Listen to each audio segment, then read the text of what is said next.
Nuestro encuadre personal de hoy va a consistir en una comunicación vía Skype para charlar sobre la Revolución de Mayo. Vamos a hablar de la Revolución de Mayo desde una perspectiva que a nosotros nos gusta enfocar. Y para eso tenemos en esta comunicación vía Skype a, yo diría, uno de los hombres que más ha investigado, que más ha trabajado para estudiar y para dar a conocer la historia desde una perspectiva federal, más precisamente desde una perspectiva cordobesa. Y él es un hombre muy ligado a San Francisco porque vivió buena parte de su vida aquí en nuestra ciudad y siempre tiene la amabilidad de responder a nuestras requisitorias. Nos referimos al licenciado Esteban Dómina. Esteban, Tito, bueno, un gusto saludarte y tenerte aquí con nosotros y poder compartir con vos tu visión del significado del 25 de mayo desde una perspectiva federal, ¿no? ¿Cómo estás? Bien, Dan, muchas gracias por el contacto y por permitirme compartir estos minutos con la gente tan querida de San Francisco, donde efectivamente pasé muchos años de mi vida. La Escuela Rafael Núñez, el San Martín, en fin.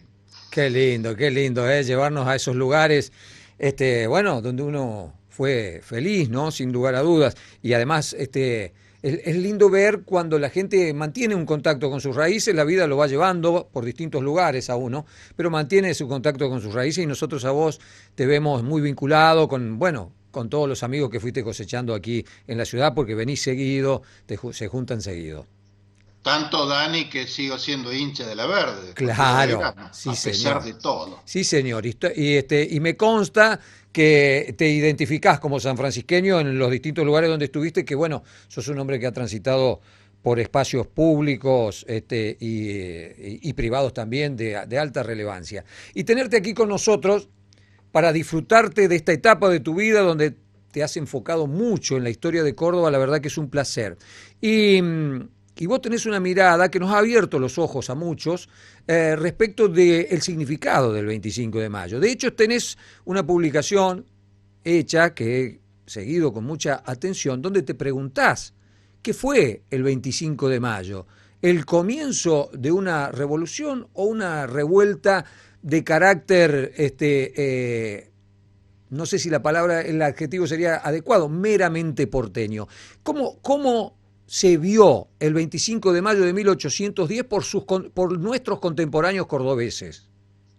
Claro, porque tal cual lo estás planteando, lo que aconteció ese día, hace 210 años, sucedió en Buenos Aires, que era la metrópoli del extenso virreinato del Río de la Plata, que comprendía 4 de los países independientes actuales. Además de nuestra República Argentina, formaban parte del virreinato la Banda Oriental, ahora el Uruguay, Paraguay y el Alto Perú, Claro, ahora la hermana República de Bolivia. O sea, que era enorme. Y claro. sin embargo, todo esto, que en los libros, en los manuales escolares, se presenta con justicia como la Revolución de Mayo, Mm. ocurrió en una ciudad, y yo diría todavía lo reduciría más, en un recinto que es el Cabildo de Buenos Aires, de esa época, un organismo de competencia, si se quiere, municipal.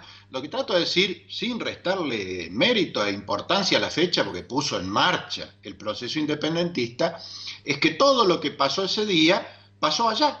Y Claro. el resto del virreinato, mientras tanto, seguía su vida habitual sin tener noticias de lo que estaba aconteciendo. Claro, ahí está. Ese es el punto, ¿no es cierto? Es realmente interesante como lo planteas, porque no te vas ni a un extremo ni al otro. Es como encontrás el equilibrio en el planteo, por eso es lindo escucharte. No le estás restando importancia a la Revolución de Mayo, pero lo estás ubicando en el lugar que corresponde. Un, Claro, porque justamente fue una revolución, como se le llamaba en esos tiempos, a los cambios de manos del poder, porque el poder pasó de estar en cabeza del virrey Cisneros, el representante del rey de España en estas tierras, a una junta de gobierno designada acá. O sea que desde ese punto de vista fue un cambio importante, claro, pero no se declaró la independencia. Todos sabemos que se tomaron 6 años o se tomó 6 años más para declarar la independencia en 1816.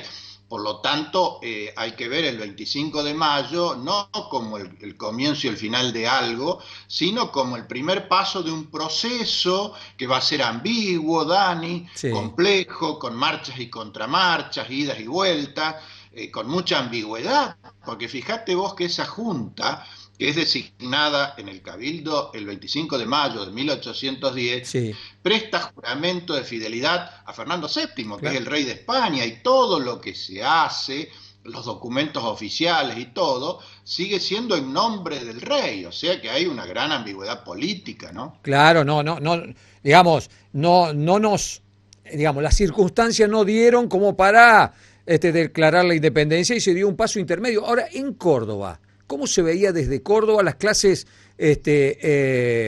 dominantes, la clase política de Córdoba? ¿Cómo vio el 25 de mayo de 18, la Revolución de Mayo, el 25 de mayo de 1810 que se gestaba en Buenos Aires?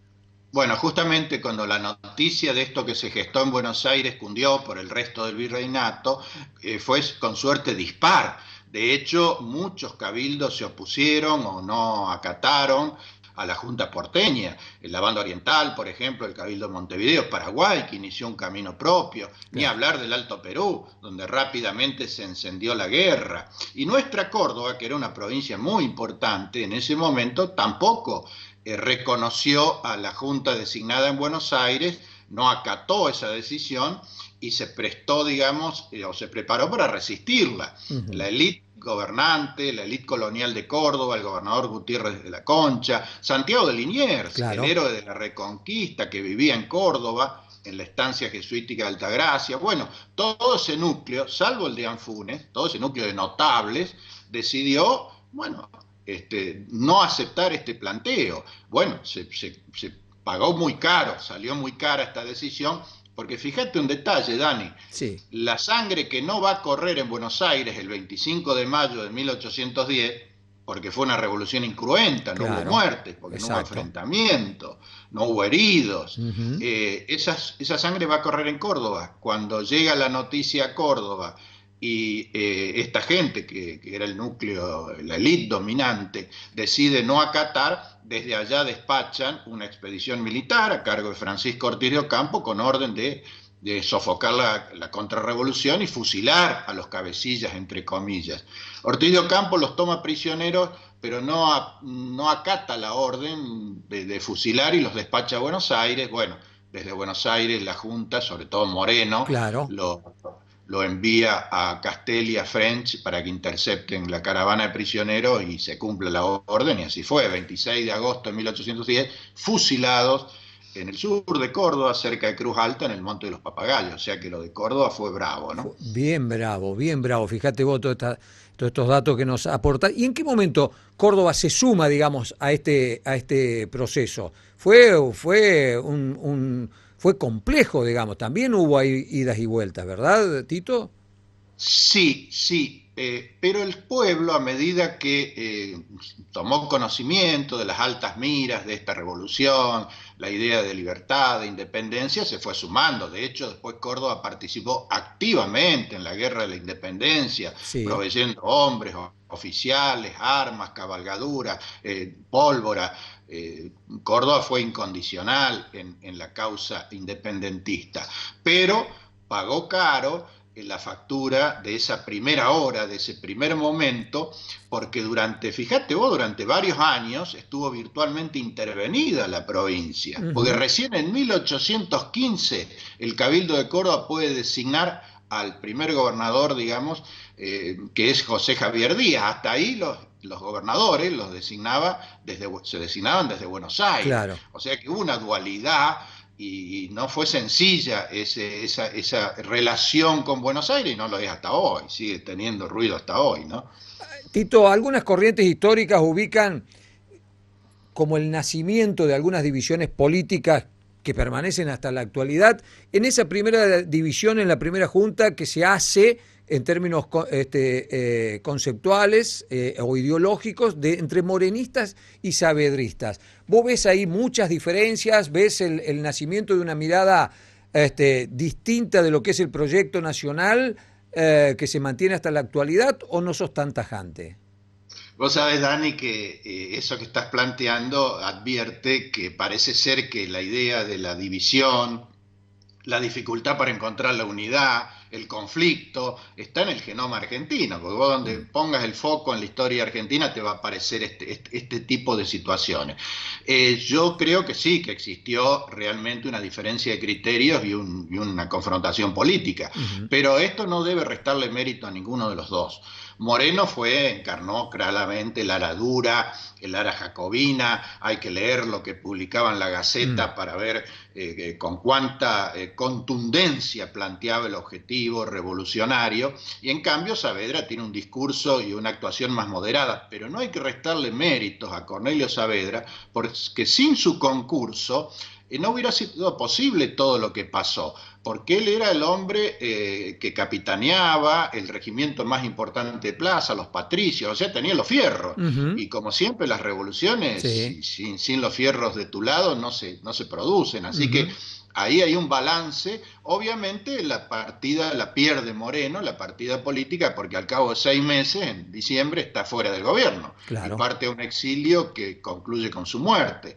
De modo que hay que, digamos, tomar nota de que no fue pacífico ni uniforme esa primera hora del proceso patrio, pero sin restarle mérito a ninguno de los protagonistas, ¿no? Tito, si tuviéramos que extrapolar alguna enseñanza, algún concepto que viene de la raíz de esta Revolución de Mayo, para que nos sea útil, si se puede utilizar esa palabra, en la actualidad, ¿dónde pondrías el acento? ¿En el mensaje de la Revolución de Mayo, en la enseñanza de la Revolución de Mayo para los que vivimos en esta época? Y sí, porque como decíamos hace un rato, lo que tal vez dificultó las cosas, hizo más costoso el proceso independentista, porque como dijimos al principio, Dani, siempre veamos esto como un proceso, como una película, no como una fotografía. Y ese estado de conflicto, de divisiones internas, de falta de unidad de acción, se va a reflejar a lo largo de todo el proceso y va a prolongarlo y hacerlo más caro, por decirlo de algún modo.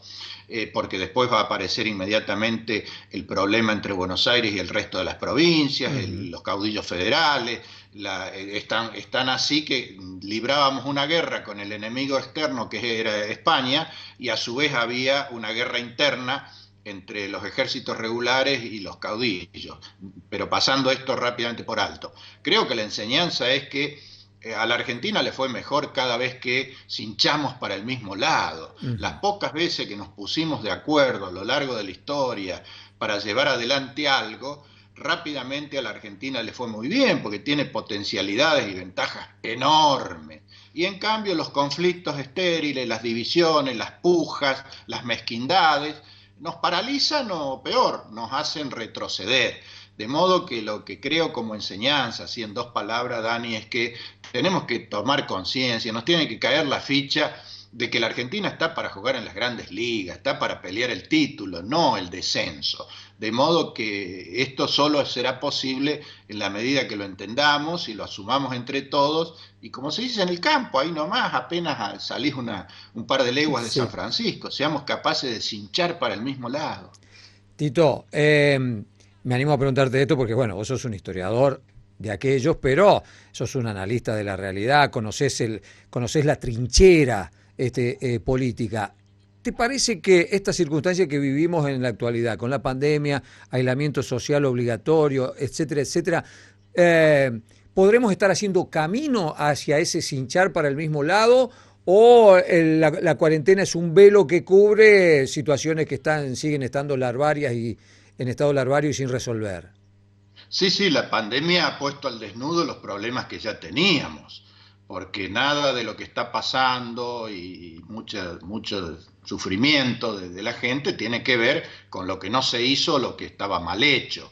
Esperemos que la pandemia ayude, una vez que esta tragedia, Dani, que esta pesadilla pase pronto, como todos queremos, que seamos capaces de reparar esos daños volver a poner de pie la Argentina, que no va a ser fácil, porque la cuarentena va a tener su costo, naturalmente. Todos entendemos que es necesario para preservar la salud y la vida de las personas, pero que no va a ser gratis, que esto va a dejar consecuencias. Entonces, más que nunca, esto que vos estás diciendo, que seamos capaces de ponernos de acuerdo en las cosas fundamentales y dejar de lado las cuestiones secundarias, va a ser una cuestión de sobrevivencia, porque si no la vamos a pasar muy mal. Esperemos que el conjunto del pueblo y sobre todo la dirigencia, y cuando digo dirigencia, Dani, de toda clase, no lo remito solo a la dirigencia política, esté a la altura de las circunstancias y sea capaces de encontrar esos acuerdos que van a ser vitales. Tito, Esteban, la verdad, horas nos quedaríamos charlando contigo. Te agradecemos muchísimo esta deferencia que tenés con nosotros, con tu San Francisco, y te enviamos un cariño y bueno, y siempre a tu disposición. Muchas gracias a vos, Dani, los quiero mucho, un abrazo grande.